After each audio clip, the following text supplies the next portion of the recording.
3. Mude seu modo de pensar.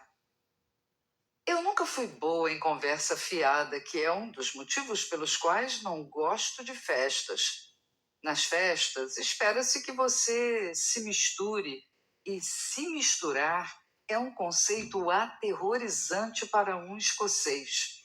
Nós tendemos a ser um pouco reservados, assim, ter uma conversa educada com um estranho, enquanto se está preso em um canto com um espetinho de frango, é o suficiente para nos encher de urticárias. Durante algum tempo, porém, havia mais do que uma simples reticência cultural. Eu não tinha confiança em quem eu era entre uma multidão de pessoas desconhecidas. Pode soar estranho se você considerar que eu passo um bom tempo no palco ou na televisão, mas esses são papéis com os quais fico confortável. Eu sei o que se espera de mim. Quando estou na plataforma, sei o que estou fazendo, o que Deus me projetou para fazer. Quando estou na televisão, eu amo a intimidade de olhar diretamente para a câmera, lembrando aos que estão assistindo que eles, assim como são amados por Deus.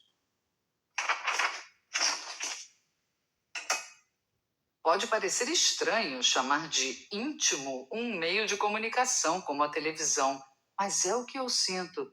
Mas em ocasiões em que me encontrava em um grupo de estranhos ou de pessoas que eu não conhecia muito bem, sentia-me um pouco perdida. Eu tinha esses pensamentos ridiculamente inadequados passando pela minha cabeça. Será que devo subir na mesa de jantar e cantar feito a noviça rebelde? Será que eu devo fingir que estou orando? Se eu andar para trás, eles vão achar que eu estou fugindo? Provavelmente é por isso que eu sempre me senti à vontade com os cães. Você pode se abaixar até eles, coçar-lhe as orelhas e eles vão ficar felizes. É tudo o que eles esperam e vão abanar o rabo para provar isso. Agora, não me entenda mal, eu não ficava reclusa. Eu me sentia confortável com amigos íntimos, mas em certas circunstâncias eu tinha dificuldades. Tinha dificuldades por causa do modo como eu me via, como pensava sobre mim mesma. Minha autoimagem e meus pensamentos negativos impactaram por anos minha maneira de viver. Isso afetava minha escolha dos lugares a que eu ia e dos lugares que evitava. Em 2012, fui convidada a falar em uma conferência na Wembley Arena, em Londres. A conferência estava sendo promovida pela Hillsong Church, uma igreja mundial enorme, cuja sede fica em Sydney, na Austrália.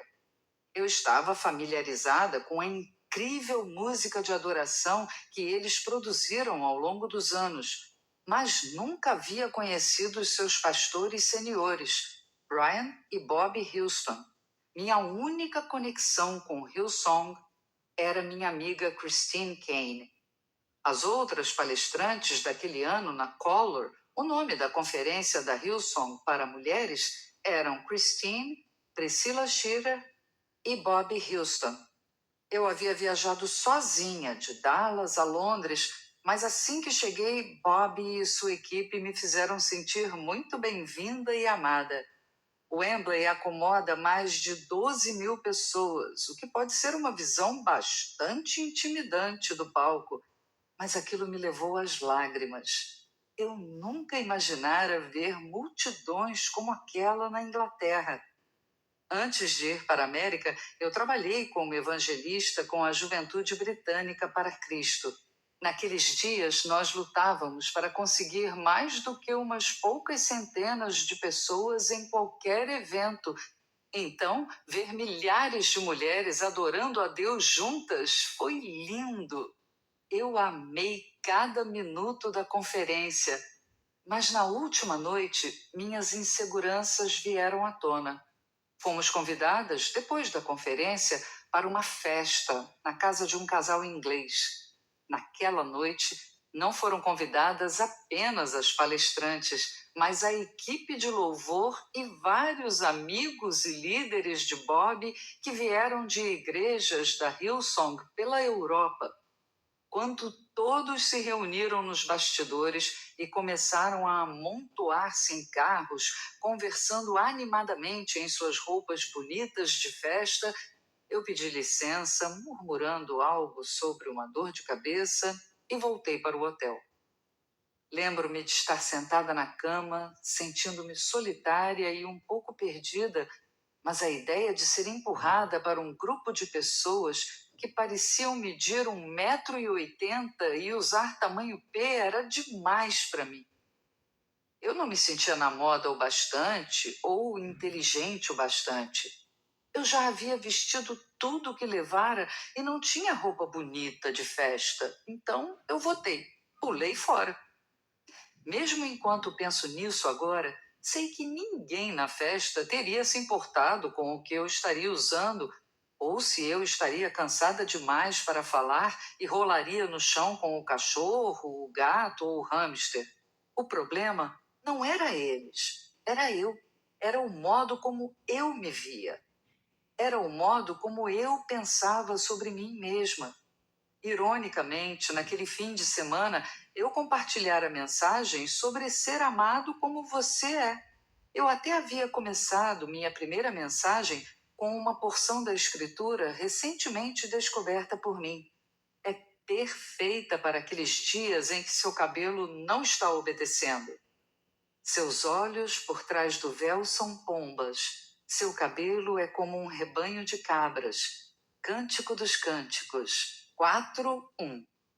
Eu conseguia falar com outros sobre serem amados como são e encorajá-los a se mostrar, mesmo que estivessem com o cabelo de quem acabou de acordar.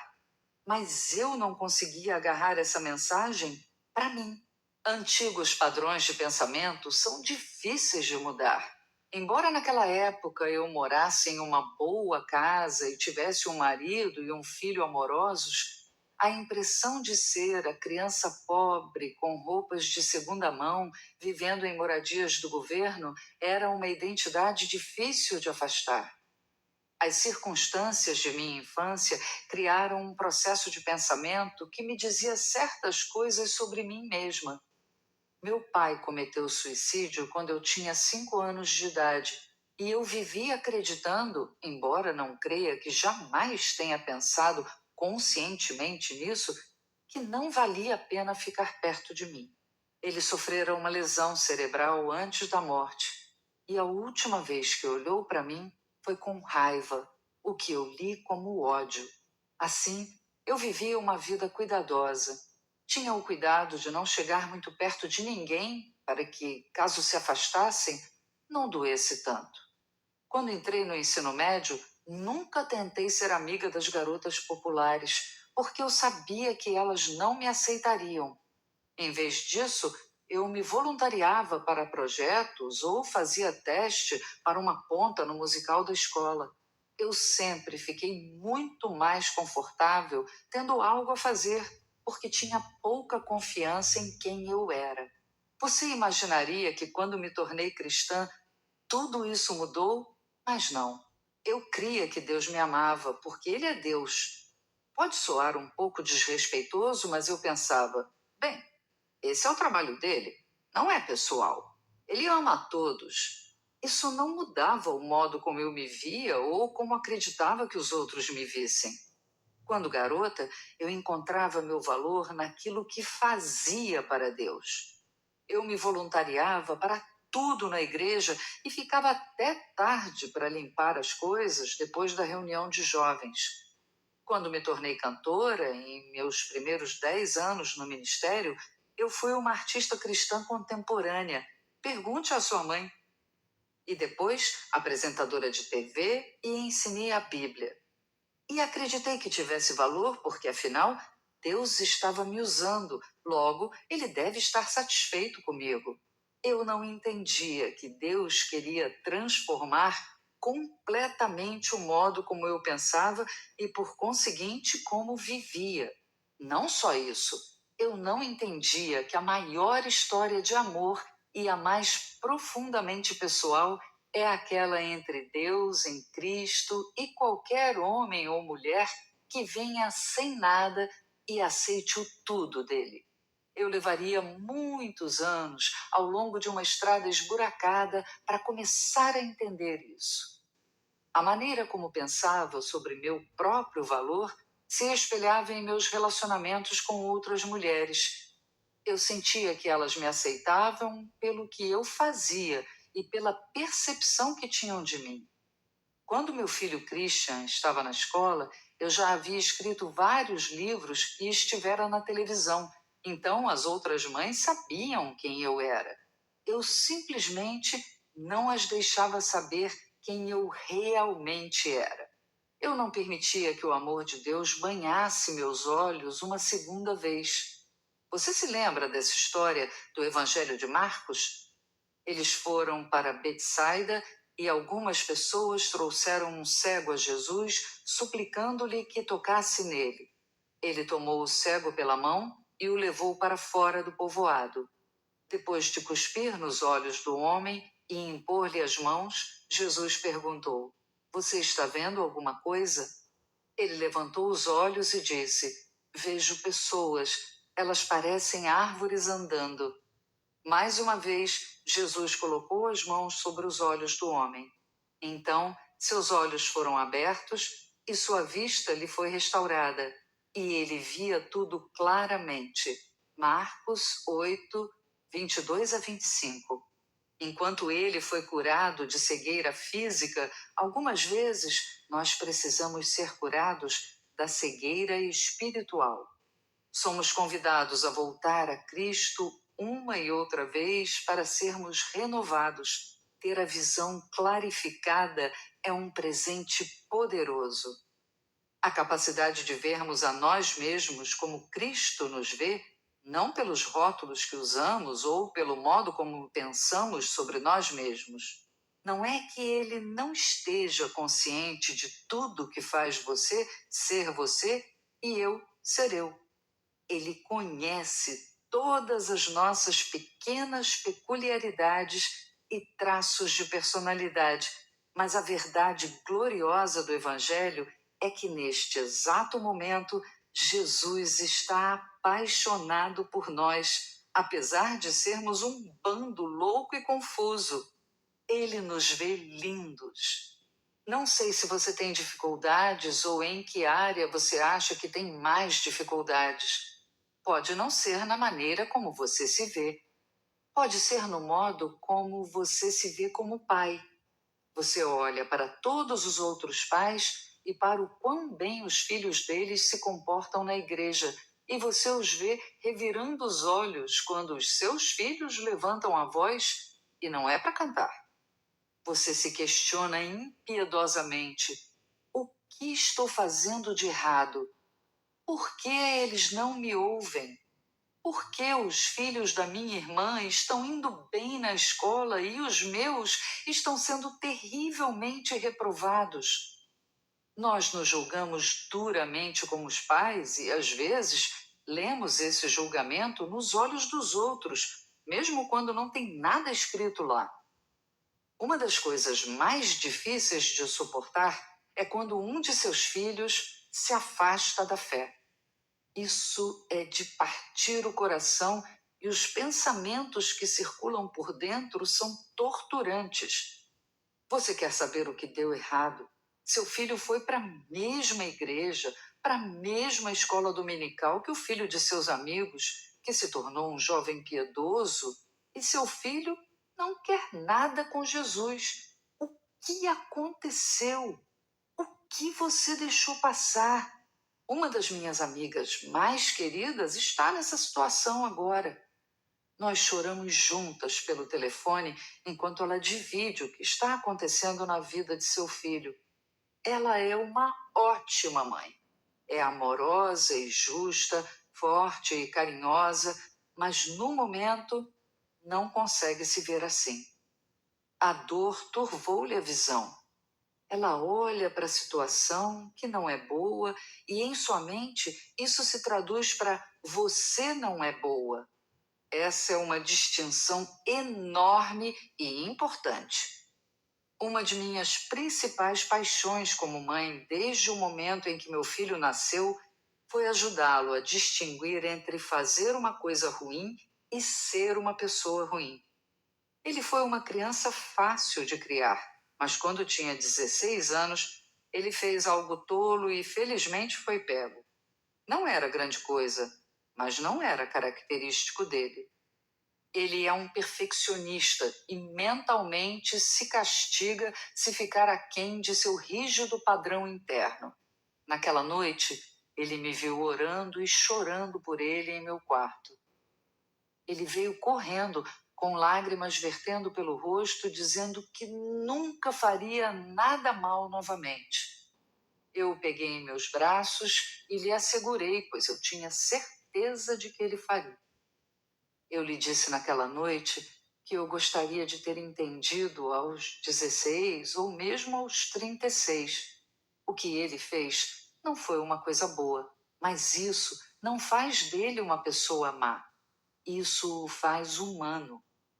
Eu lhe disse que Deus o ama tanto nos dias em que ele sente que fez tudo errado, quanto nos dias em que ele acha que fez tudo certo. Eu lhe disse que a vida terá algumas reviravoltas inesperadas e às vezes ele ficará arrasado, mas que nunca duvidasse, nem por um momento, que Deus está no controle. Eu lhe disse para parar de tentar ser perfeito e apenas viver amando. Ele olhou para mim e disse: Posso te fazer uma pergunta? Claro, falei, imaginando que pergunta profunda meu pequeno discurso teria gerado nele. Ele disse: Se você já está bem, posso voltar a assistir televisão? Sim, profundo. Talvez você não se questione como mãe. Essa pode ser a coisa para a qual você sabe que Deus lhe deu o dom. Você talvez lute com a forma como se vê enquanto esposa. Você vê que o marido de sua amiga é afetuoso com ela e que o seu marido é distraído ou desinteressado e você se pergunta onde está errando. Você se recorda dos primeiros dias em que estavam apaixonados, quando ele amava tudo o que você fazia e ria de todas as coisas engraçadas que dizia. Como as coisas puderam mudar tanto? Você se olha no espelho e, com a visão distorcida, acha que você é o problema. Você tentou conversar com ele, até sugeriu aconselhamento, mas ele não está interessado. Em sua mente, há algo errado com você. Ou talvez tenha sido você quem perdeu o interesse. Você imagina como é que vai encontrar o caminho para voltar à maneira como se sentia no dia do seu casamento. Você não consegue acreditar que costumava achar fofo quando ele largava as meias ao lado do cesto de roupa suja em vez de dentro dele, ou quando ele deixava o próprio prato na pia, sendo que só mais 2 passos e ele chegaria a lava-louças. Agora, tudo o que ele faz a incomoda. Não só isso, a paixão se foi. Quando pensa sobre seu casamento, você se sente zangada e triste. Você acredita que nunca mais será feliz, a menos que consiga pular fora. Eu sou uma grande fã do canal Hallmark no Natal. Amo todos os filmes de neve, todas as histórias de amor, mesmo sabendo exatamente como cada uma delas vai acabar. Eu me pergunto, no entanto, como esses contos românticos afetam nossa vida. Uma dieta constante de finais felizes, embora fictícios, pode obscurecer nossa visão. Não é só a escuridão que muda o que vemos. Óculos cor-de-rosa também podem fazê-lo. Esses tipos de filmes não mostram o trabalho duro que vem com o casamento, quando seria muito mais fácil jogar a toalha. Eles não retratam as épocas em que a única coisa que os mantém juntos é o compromisso que vocês fizeram com Deus e um com o outro, e não o modo como vocês se sentem quando se olham à mesa de jantar. Mudar a maneira como você pensa pode impactar os relacionamentos mais importantes da vida. Eu passei por 2 anos de luta em meu casamento. Estava decepcionada, ferida e brava. Eu me permiti entrar em um modo de pensar no qual tudo que meu marido fazia estava errado. Também descobri naquela época que era fácil encontrar mulheres que me encorajassem a ir embora. Eu tive de escolher cuidadosamente a quem dar ouvidos. Foi meu compromisso com Deus e com nosso filho que me fez aguentar o fogo. Hoje, eu olho para Barry enquanto ele diz para eu não sair porque está frio e que leva os cachorros para passear em meu lugar, ou o escuto conversando com nosso filho ao telefone e eu o amo mais agora do que no dia do nosso casamento. Eu não acreditava que isso fosse possível, mas é. Mesmo quando relato isso, eu penso naquele cujo casamento não sobreviveu e oro para que minhas palavras não o condenem, porque de modo algum é esse meu coração. Você pode lutar pelo casamento e ele acabar fracassando mesmo assim. Você pode ter tido um caso e seu marido não lhe perdoou, ou talvez você simplesmente quis ir embora e foi. A verdade de tirar o fôlego no Evangelho de Jesus Cristo é que nós não somos julgados por nossos fracassos, mas pela obra consumada de Cristo. É claro que isso não significa que vamos viver do jeito que quisermos. Significa simplesmente que, quando caímos, há sempre uma porta aberta de volta para o Pai. Esse é o coração e a paixão deste audiolivro.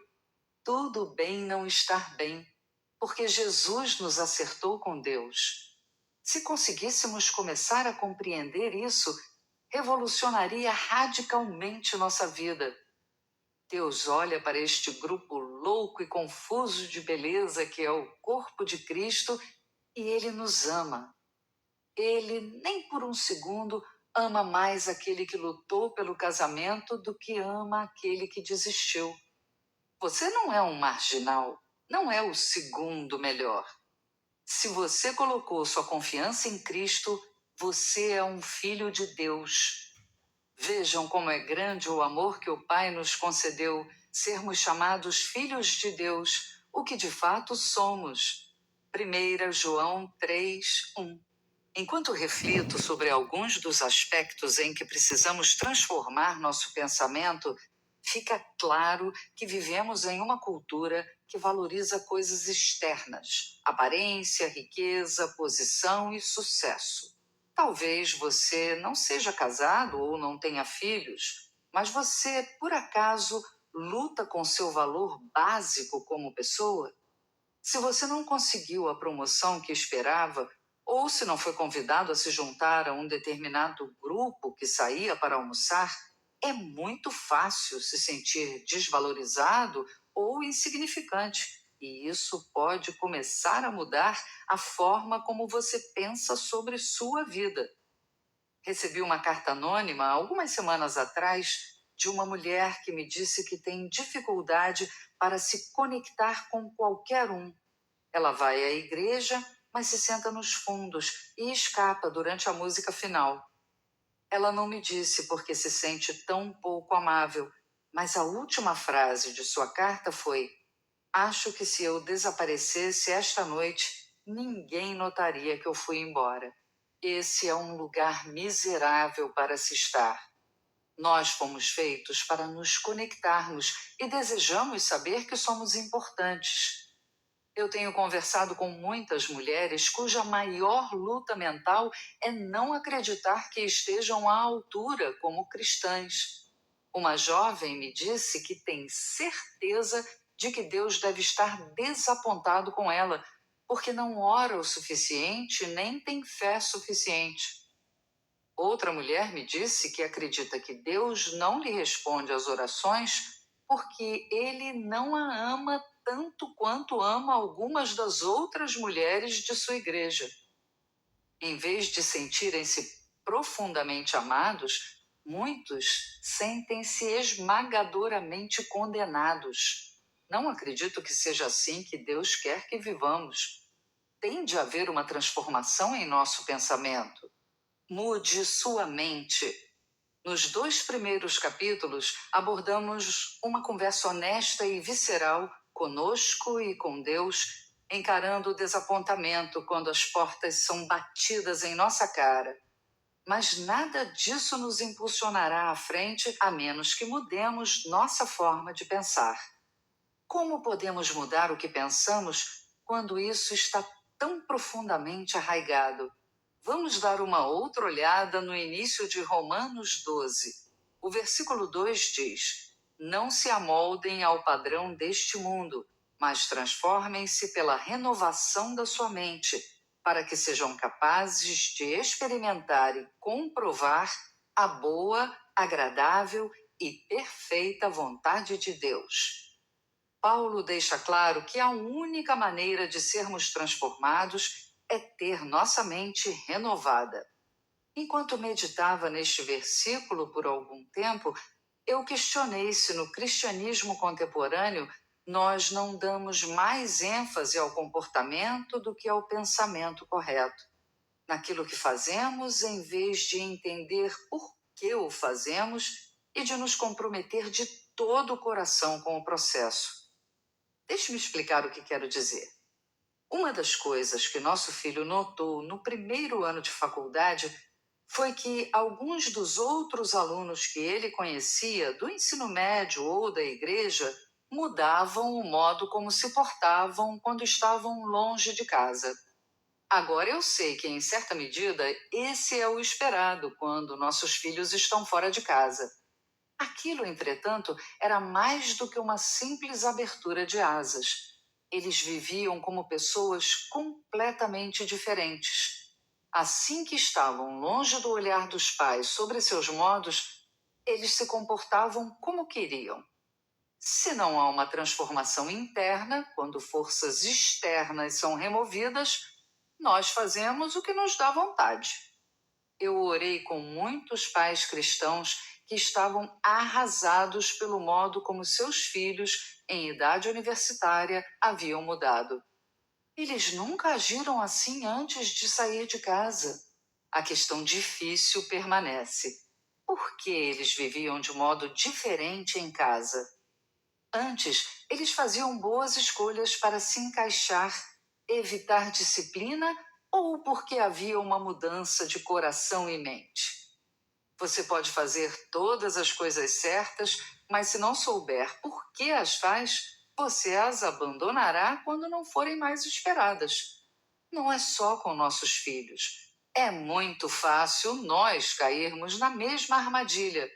Em nossa cultura, somos cada vez mais bombardeados com mensagens sobre o que vestir, o que pensar, em quem acreditar, qual é a última tendência. As palavras de Paulo à igreja em Roma falam claramente conosco hoje. Não copiem os comportamentos e os costumes deste mundo. Copiar comportamentos e costumes é a coisa mais natural do mundo, ou Paulo não teria começado falando isso. Todos nós queremos pertencer e nos encaixar. Quando entregamos a vida a Cristo, fica claro que alguns comportamentos e costumes não estão mais de acordo com a palavra de Deus. Assim, podemos parar de fazer certas coisas, mas a menos que sejamos transformados, a menos que nossa mente seja renovada, pouca coisa de fato mudou internamente. Alguns de nós simplesmente substituem a lista do mundo por uma mais aceitável. Trocamos embriaguez por glutonaria ou palavrão por fofoca. Até entendermos que vivemos nesta terra, mas pertencemos a outro reino, nós nos retocaremos um pouco e ficaremos tentando saber por que é que ainda nos sentimos tão derrotados. Entregar a vida a Cristo não é como se associar a um clube. É um chamado a um novo modo radical de pensar e viver o tempo todo, não apenas nas manhãs de domingo e quando estamos na igreja. A palavra que Paulo usa no original para ordenar essa transformação Aparece no Evangelho de Mateus e no de Marcos, relatando o mesmo episódio no qual ocorreu uma transformação dramática. 6 dias depois, Jesus tomou consigo Pedro, Tiago e João, irmão de Tiago, e os levou em particular a um alto monte. Ali ele foi transfigurado diante deles. Sua face brilhou como o sol, e suas roupas se tornaram brancas como a luz. Mateus 17, 1 e 2. Essa palavra traduzida aqui para transfigurado é o termo grego metamorfo. É dessa raiz que vem nossa palavra metamorfose. Quando uma bela borboleta surge de um casulo, a mudança é total. Naquele dia, enquanto os discípulos assistiam, o rosto de Cristo brilhou como o sol. Suas roupas ficaram brancas como a luz. Não consigo imaginar como deve ter sido ver isso. Mas você sabia que um dia você e eu ficaremos assim? Cristo disse a seus discípulos que quando ele finalmente derrotasse Satanás e estabelecesse um novo reino e uma nova terra, então os justos brilharão como o sol no reino de seu Pai. Veja em Mateus 13, 43. Está chegando o dia em que nossa transformação será completa. Nós seremos mudados externa e internamente. Mas agora, enquanto seguidores de Cristo nesta terra, nós somos chamados a sermos transformados internamente, o que impactará nosso comportamento externo. Somente uma transformação interna mudará de fato o comportamento externo. Toda batalha começa em nossa mente, não em nosso comportamento. Podemos nos comportar de uma determinada maneira e permanecer inalterados. Se quisermos mudar a forma como agimos, temos de mudar a forma como pensamos. Você pode ficar tentado a perguntar: por que você chamou esse audiolivro de Tudo Bem Não Estar Bem, se agora está me dizendo que preciso mudar? Boa pergunta. A resposta é simples. Não é uma questão de julgamento, é uma questão de liberdade. Cristo quer que você seja livre. Livre de pensamentos condenatórios, livre de comportamentos compulsivos, livre para ser quem você realmente é, livre para viver sua louca e linda vida. Quando escreveu à igreja na Galácia, Paulo disse: Cristo nos libertou para que nós sejamos realmente livres. Por isso, continuem firmes como pessoas livres e não se tornem escravos da lei novamente. Gálatas 5:1. Paulo queria ter certeza de que os crentes na Galácia não voltassem a cair na condenação sob a lei. Alguém havia lhes dito que eles tinham de ser circuncidados para estarem acertados com Deus. Paulo relembra-lhes que há apenas um modo de estar acertado com Deus, e é pela fé em Cristo e seu sacrifício na cruz, de uma vez por todas, por aqueles que nele confiam. Você talvez tenha sido tocado por esse tipo de mensagem de maneira mais contemporânea. Algumas igrejas dão grande ênfase a um estilo particular de vestimenta ou música. Alguns crentes bebem vinho e outros não. Algumas igrejas convidam mulheres ao púlpito e outras não. Parte disso é costume e parte é uma compreensão particular de uma certa passagem da Escritura. Tudo bem. Mas se alguém disser que você não é salvo, a menos que siga as regras dele, corra o mais rápido que puder, porque esse não é o Evangelho de Jesus Cristo. Então, como viver na liberdade pela qual Cristo pagou? Nós nos inclinamos para essa sabedoria de Romanos 12. Buscamos a renovação pela transformação da mente. Você pode ficar tentado a perguntar: o que há de errado com minha mente? Você é inteligente, bem instruído e um expert de informática. com informações infindáveis ao alcance dos dedos, bastante diferente do público ao qual Paulo escreveu. O problema não é falta de informação, é uma falta de renovação. Nós vivemos em um mundo caído, o que significa que nossa mente também é caída. Fomos feitos para adorar, mas a menos que nossa mente tenha sido renovada, não adoramos a Deus. Adoramos o que nós queremos. A questão permanece: como renovar a mente? A palavra grega para renovação em Romanos 12:2 aparece somente uma outra vez no Novo Testamento e me dá muita esperança o fato de esse processo não ser algo que você e eu possamos fazer sozinhos. Nós não conseguimos. Precisamos do Espírito Santo. A Bíblia nos diz: mas quando da parte de Deus, nosso Salvador, se manifestaram a bondade e o amor pelos homens, não por causa de atos de justiça por nós praticados, mas devido à sua misericórdia, ele nos salvou pelo lavar regenerador e renovador do Espírito Santo. Tito 3, 4 e 5. Renovar nossa mente é um belo trabalho conjunto entre nosso compromisso de nos tornarmos mais semelhantes a Cristo e o poder transformador do Espírito Santo operando em nós. O que quero dizer com isso? Qual é a nossa parte? Alguém me perguntou um dia qual é a coisa com a qual eu estou mais comprometida. Eu tive algumas respostas: Cristo, minha família, ajudar outras mulheres a encontrar liberdade, trabalhar para ajudar vítimas do tráfico sexual e os meus cachorros. Ele disse então: olhe em que você gasta a maior parte de seu tempo e isso lhe dirá o que importa para você. Eu pensei sobre isso por algum tempo. Algumas fases da vida exigem mais do que outras. Se você tem filhos pequenos, pouco do seu tempo é realmente seu.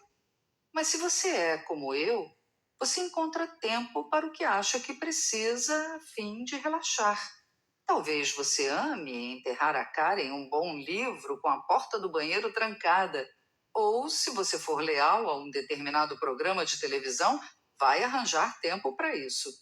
Eu tive de me perguntar: será que o que eu estou fazendo com meu tempo livre me renova ou estou simplesmente me desligando?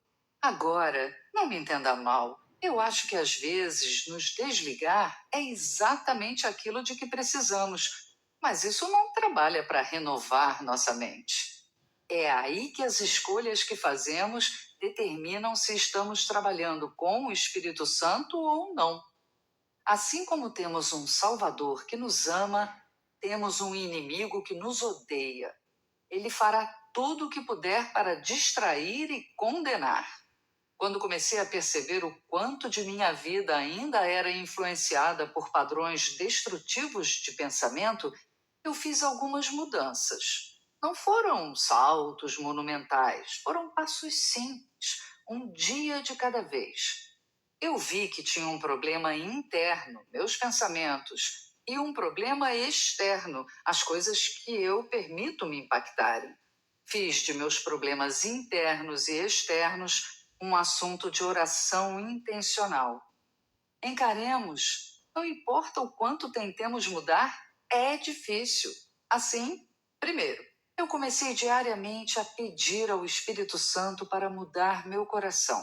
Pedi-lhe que abrandasse meu coração e me ensinasse a verdadeira humildade. Segundo, depois comecei a trabalhar com ele. Eu eliminei os programas que assistia e as revistas que lia que alimentavam um modo errado de pensar. Passei tempo com amigos que me traziam para mais perto de Cristo. Eu orei, orei e orei. Conversei com Deus sobre tudo. Li bons livros de homens e mulheres piedosos e, mais do que isso, fiz da Bíblia minha melhor amiga. Eu descobri que quando comecei a trabalhar com o Espírito Santo, em vez de pensar, eu tenho de fazer isso se quiser ser mais parecida com Jesus, eu me vi querendo fazer as coisas que me aproximavam dele e que traziam glória ao Pai. É aí que você começa a ver que sua mente está sendo renovada quando as coisas que você acha que deve fazer se tornam as coisas que você ama fazer. Então, onde você começa a dar o próximo passo? Comece onde você está. Não pense, eu tenho de ler a Bíblia inteira nos próximos 6 meses. Comece com oração. Peça ao Espírito Santo que suavize seu coração e abra seus olhos. Encontre uma tradução da Bíblia que você consiga entender. Algumas versões são melhores para a leitura devocional e outras são melhores para o estudo. Fale com Deus, Ele ama tanto você. Não pense que você precisa usar palavras bonitas. Ele é seu paizinho, apenas fale. Depois, dê um grande abraço em você mesmo. Nós não somos perfeitos, mas somos redimidos, então pegue leve. A verdade é que eu sou meio esquisita e um pouco excêntrica, e demorei algum tempo para ver que A. Sim, eu sou assim. E B. Tudo bem. Um passo de cada vez. Escolha deixar seu passado para trás. Preste atenção em como você gasta a maior parte do seu tempo.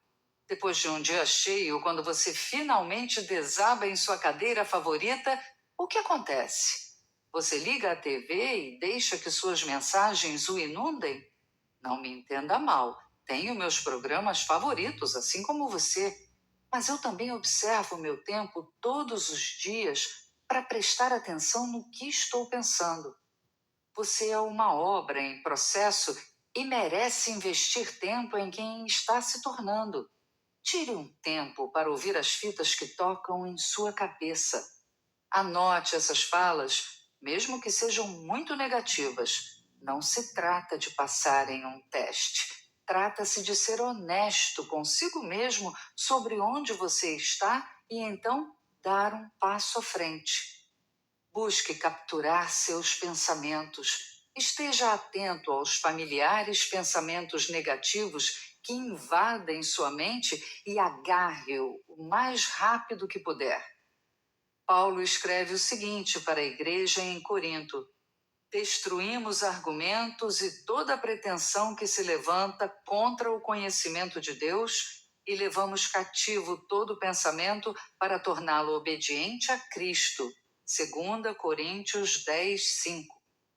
Leve cada pensamento cativo, agarre todas as coisas negativas nas quais já acreditou sobre si mesmo e as substitua pela verdade. Esse passo não será fácil, vai dar trabalho. Você pode ter acreditado em mentiras sobre si mesmo durante anos, mas Cristo quer que você seja livre. Aqui estão algumas verdades das quais relembro a mim mesma quando me pego em um padrão de pensamento negativo. Eu sou filho de Deus. Eu sou amado. Eu tenho um futuro. Deus é por mim. Encontre as verdades que falam mais alto para você e comece a mudar seu modo de pensar. Leão covarde. Tudo bem, eu vou lá pela Dorothy, com bruxa malvada ou sem bruxa malvada, com guardas ou sem guardas, eu os despedaçarei. Posso não sair vivo, mas eu vou entrar lá. Meus companheiros, só há uma coisa que quero que vocês façam. Homem de lata e espantalho. O que é? Leão covarde. Me façam mudar de ideia. O mágico de Oz. Pois Deus não nos deu o espírito de covardia, mas de poder, de amor e de equilíbrio. 2 Timóteo 1:7.